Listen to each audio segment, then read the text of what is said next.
que es máster en Relaciones Internacionales, economista y docente de la UTEM, director ejecutivo de RPBM Consultores, porque queremos entender un poquito mejor estas bravatas acerca de la posibilidad de aumentar los aranceles del presidente Donald Trump en Estados Unidos. Sabemos que esto afecta directamente y por guerra comercial a China, ¿no es cierto? México muy afectado también, Canadá. Pero nosotros también podríamos estar afectados no solamente con el tema de la minería, el cobre, sino también, por ejemplo, hablábamos ayer, la agricultura. ¿Cómo estás? Bienvenido. Hola, buenos días, muchas gracias por la invitación.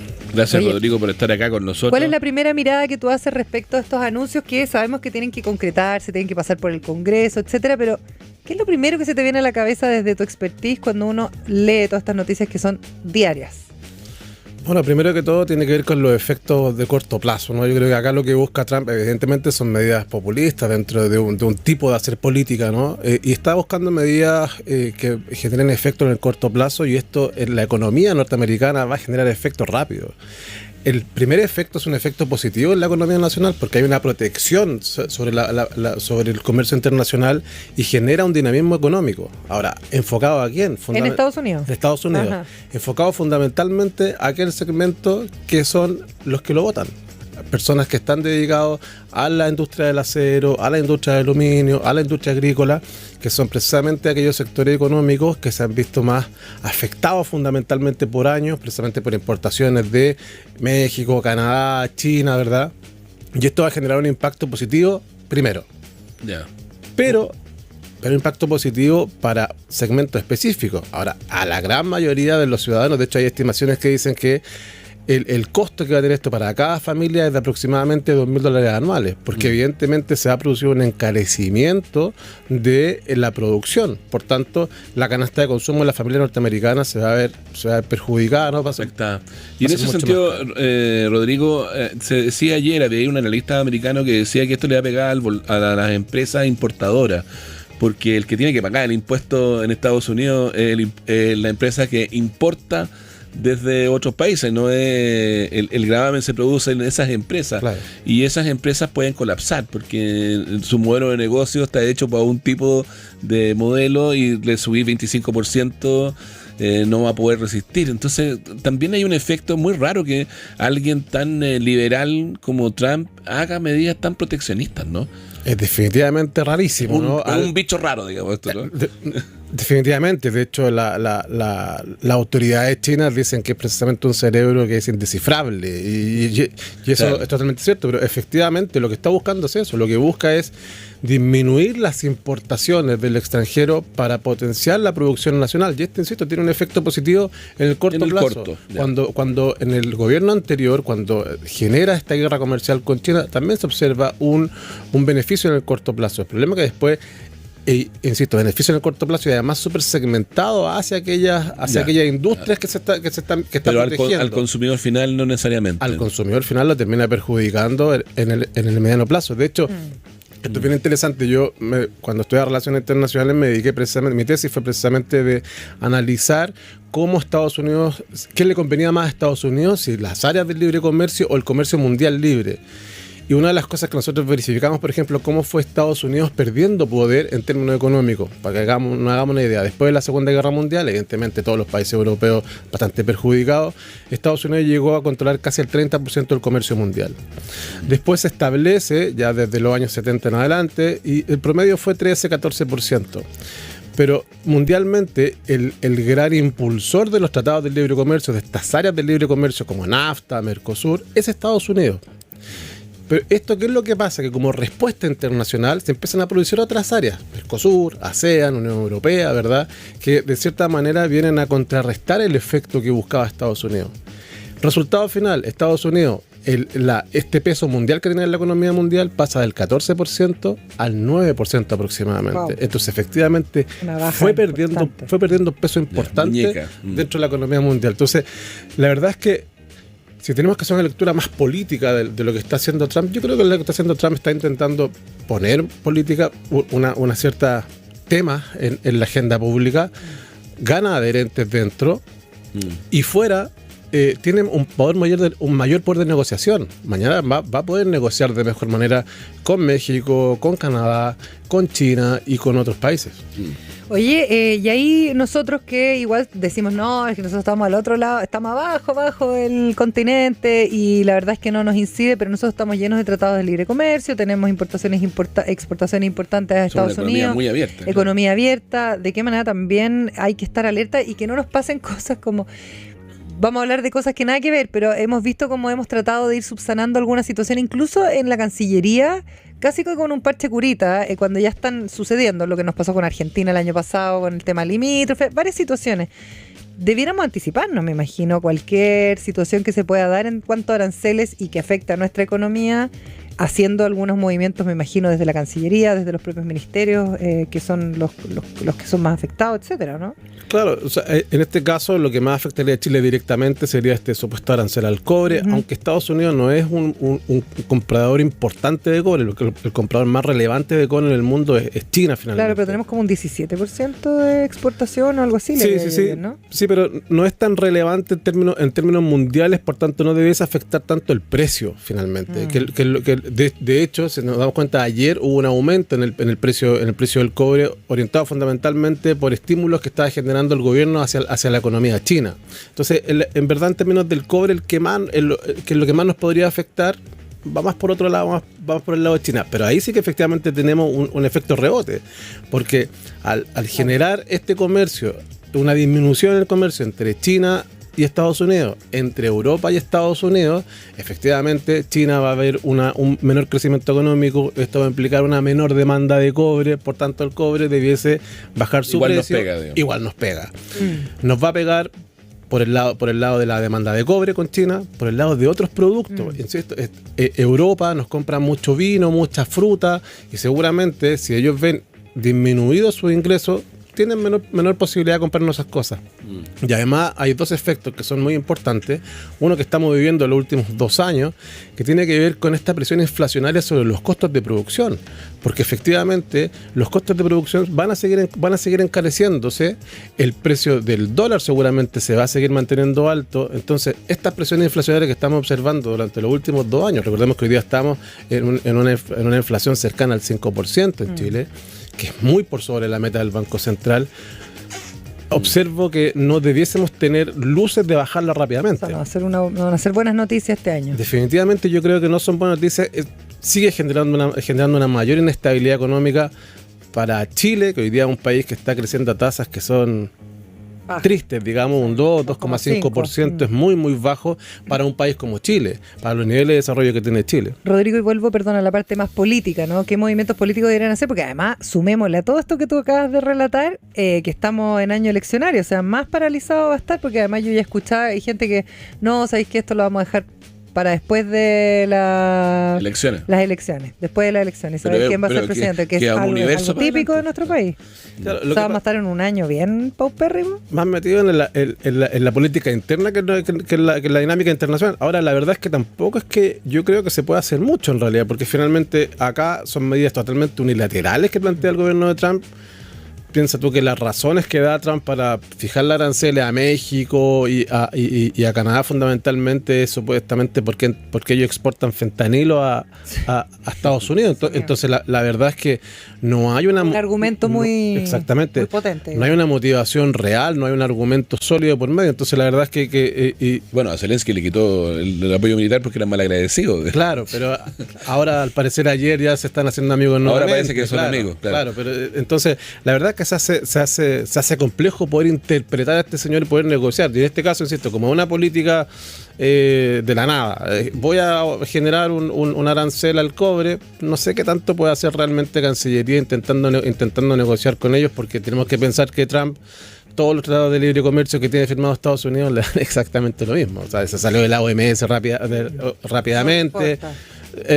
Está cuestionando claramente la OMC. Entonces la verdad es que es tanto difícil poder negociar con ellos. Estamos conversando con Rodrigo Palma, economista, máster en Relaciones Internacionales y además director ejecutivo de RPBM Consultores. Rodrigo, y a lo local de nuevo, ¿no? A lo nacional, en virtud de que somos un país también con una economía muy abierta al mundo, nuestras exportaciones son vitales y estamos demasiado concentrados de nuevo en nuestras materias primas, y siempre ha sido la gran crítica, ¿no? Hay poca elaboración en Chile, combustible y seguimos pegados en la minería. Y la minería es seguramente la que nos está manteniendo en el 2,5, porque si no tuviéramos la minería, en realidad estaríamos con un decrecimiento. Tuvimos un poquito comercio con los argentinos. Y alguna cosita así, claro. ¿Cómo aumentamos la productividad? ¿O cómo desde tu perspectiva en esta relación internacional deberíamos estar buscando oportunidades? Es que eso que tú planteas es tremendamente interesante. Precisamente hablábamos de este mediocre 2,5%, que es nuestro crecimiento que tenemos hoy día. ¿Cómo lo mejoramos? Precisamente la única clave o la principal clave es cómo mejoramos la productividad. Tenemos que pensar hoy día fundamentalmente en el mundo de las pymes, que implica gran parte de nuestra producción y casi el 60-70% del empleo nacional se ha visto golpeada de manera importante. ¿Por qué? Porque se le plantearon las 40 horas, y es cierto que no es obligatorio hasta el momento, pero esto es necesario, porque yo desde la perspectiva de la sociedad yo creo que es necesario bajar en la carga 40 horas. Era necesario subir el salario mínimo porque sigue siendo bajo, pero esto genera una carga para las pymes. ¿Cómo hacemos entonces que las pymes puedan sobrevivir a esto? Sencillamente haciéndolas más productivas. Y creo yo, como una manera de hacerlas más productivas es generar planes de capacitación, pero planes de capacitación donde por fin generemos una triada que sea importante entre el Estado. El Estado debiese promover, desde mi perspectiva, programas de capacitación y que ayuden a conversar de mejor manera al trabajador y al empleador. Hoy día vivimos un mundo bastante de desconfianza entre los trabajadores y los empleadores. Tenemos que pensar, por ejemplo, que las grandes discusiones que se dan respecto de regulación laboral, siempre estamos pensando en la gran empresa contra el trabajador, y el 60-70% de los trabajadores son pymes. El poder que tiene una pyme para negociar con su trabajador es asimétrico. Yo diría que muchas veces tiene más poder el trabajador que el empresario, porque el empresario se le va a un trabajador, o un trabajador no va a trabajar ese día y se le produce un descalabro. En la gran empresa faltan 3 trabajadores, da lo mismo, tienen cómo solucionarlo. Oye, y no hablemos del tema de las licencias médicas, del vicio que existe con el tema de las licencias médicas. Exactamente. Entonces, creo yo que lo que tenemos que buscar es de qué manera hacemos más productivos a las pymes. Y para eso tenemos que tomar al empresario y decirle, empresarios que no son grandes empresarios, sino que son personas que saben hacer algo y que desarrollan su empresa y que le ha ido más o menos bien, pero que viven al día a día. Sí. Tenemos que buscar la forma de hacerlos a ellos mucho más productivos y a los trabajadores más productivos, cosa que se produzca este juego ganar. Que la empresa tenga un mejor horizonte temporal y que los trabajadores también puedan trabajar menor cantidad de tiempo, ganar más sueldo, y de esa manera además vamos a terminar apoyando el crecimiento económico del país. Pero yo lo que observo es que falta desde el Ministerio de Economía un proyecto que vaya orientado precisamente hacia eso, hacia generar una estructura de mayor innovación en la pyme. Y además tenemos que otros elementos, como por ejemplo, tenemos que hacer una mayor aportación para la investigación y desarrollo. Los países desarrollados aportan la inversión en investigación y desarrollo, la inversión en investigación y desarrollo es aproximadamente un 4 o 5%.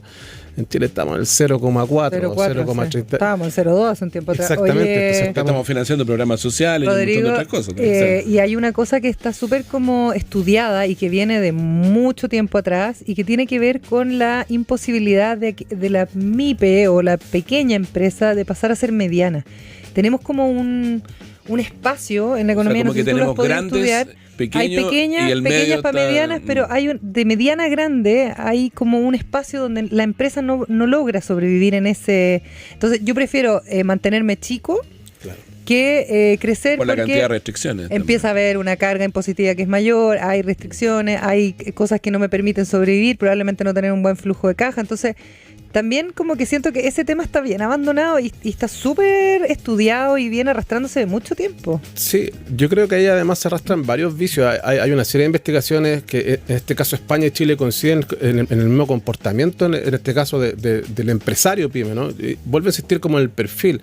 Son personas que saben hacer algo y partes desarrollando tu negocio y de repente empieza a crecer y no tienes la capacidad de controlarlo todo. Entonces pierde el control de tu información financiera. Entonces, claro, efectivamente, nosotros en la consultora precisamente lo que nos dedicamos es asesorar a pymes. Precisamente en esto es cómo puedes tener el control de tus costos. Y nos encontramos en que la mayoría de las pymes que asesoramos, los costos están súper mal calculados. Entonces, fijan mal el precio Y ahí es donde empiezan sus problemas, porque no son rentables en general. Una bicicleta eterna. Y ahí hay un problema porque efectivamente no tienen los conocimientos o no se hacen asesorar de la manera correcta. Entonces ahí donde en ese proceso de crecimiento donde muchas mueren porque se pierde ese Uno control. diría que es como lo que pasó con la clase media que teníamos supuestamente en Chile, que cuando lo vimos en la pandemia era una clase media muy endeble, por decirlo de alguna forma. Las empresas son frágil, vulnerables, son parecidas así sí, las pymes. Definitivamente, son muy frágiles, dependen mucho del flujo de caja para poder desarrollarse. Obvio. Entonces se debe tener un control súper estricto.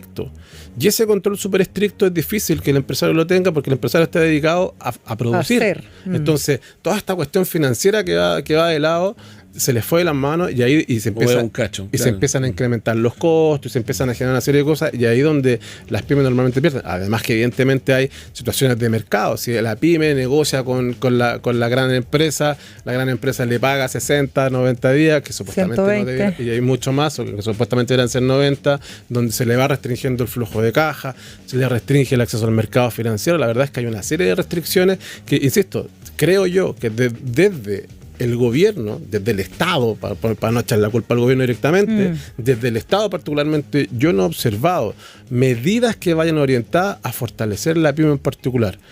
¿Para qué? Para que sea más sustentable en el tiempo. Como que la discusión es medio de taquito, como que dicen, ya no les vamos a subir el impuesto de nuevo, lo vamos a dejar.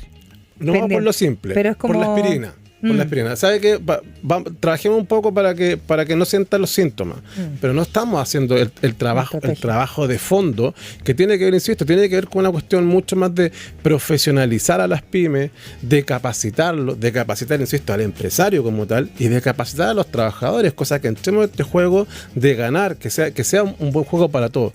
Y esto va a implicar que el país va a mejorar sus tasas de crecimiento. Esa es una parte, evidentemente. Otra parte tiene que ver con la investigación y desarrollo, tiene que ver con mejorar la educación, pero hoy día, tal como tú decías también, está lleno de trabajo. Yo llevo, no sé, en mis clases hace 20 años que vengo diciendo lo mismo. Esto es lo que está estudiado hace rato en economía, y la innovación está estudiado hace rato, cómo debemos impactar al crecimiento económico, cómo la productividad impacta al crecimiento económico. Bueno, tampoco se fomentan entornos para que se formen industrias nuevas en el futuro.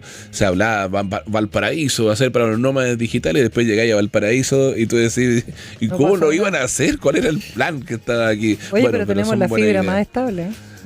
Valparaíso. Pero se nos acaba el tiempo con Rodrigo. Agradecer a Rodrigo Palma, máster en Relaciones Internacionales, economista, docente de la UTEM y además director ejecutivo de RPBM Consultores. Ahí encontramos RPBM. Así, tal cual. Perfecto, muchas gracias, Rodrigo, que te vaya bien. Y a propósito de nuestra economía, esta es la ropa nueva del emperador, fíjate. Ah, mira, justo. Sinead O'Connor.